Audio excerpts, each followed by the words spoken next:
and tell us how you became a great writer. And this is Waugh again. And there's a nuance here, which is why I mention it. It's in my title. Waugh says, the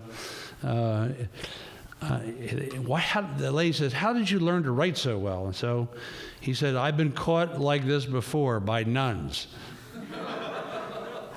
And I have attempted to get away as I did now. And he suddenly found himself trapped like a P.G. Wodehouse hero.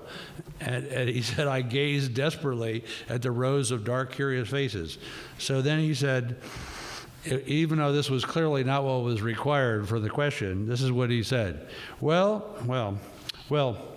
I have spent 54 years trying to learn English. And I still find I have recourse to the dictionary almost every day, I said, warming a little to my subject.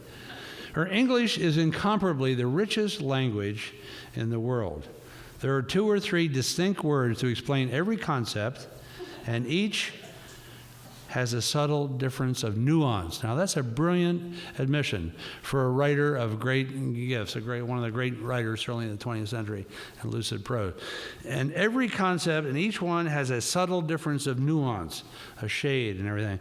Well, there are in a lot of these things. In modern, the things that I see going on in our church, which is why I'm always asking people to have the discipline of language and literature like the old grammaticos, because today there's so much corruption of language, as you've heard me speak before about Joseph Pieper and sophistry, and people don't realize the way things are shifted. Even words are the same, but they're different, and there's manipulation. If you don't have the discipline, you miss it, and there's a lot of tendency to it. There's Reginald Gare-Lagrange in 1946 was dealing with a lot of the new theologians, and they were using words in a different way. And as Brother Francis used to say to me, they had different concepts of truth, not just in the Hegelian dialectical way, where Lenin and everything said that the dialectic is the contradiction at the heart of reality. It's just completely contrary to the Christian understanding of logos. But they used the same language. Well, Waugh was very attentive to this, and he could pick out. He was a good deviation sniffer. And about these things about right and freedom, how many people that you talk to ever talk about freedom for what? You know, under what purpose? It's freedom from. I want to get away from this, or I want to reject my responsibilities, as Joe Sobran once said to me and wrote.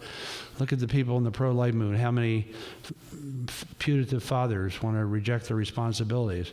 And it's hard to bear responsibility. And when you try to divorce freedom from responsibility, the problems that come.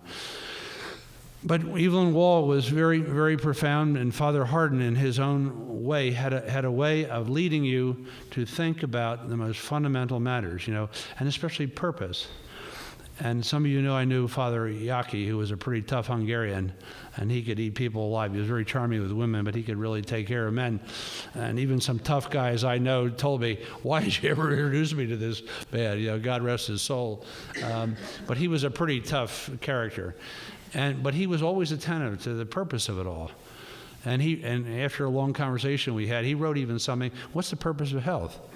Do you want to die in good health? Or, I mean, is that important? I mean, Jean Delala and I, we're getting a little lameness. We've had a lot of fun in life, but we're getting a little late. But as another priest recently reminded me of Father Yaki, when he said, well, what is the purpose of health? How many of us think of this?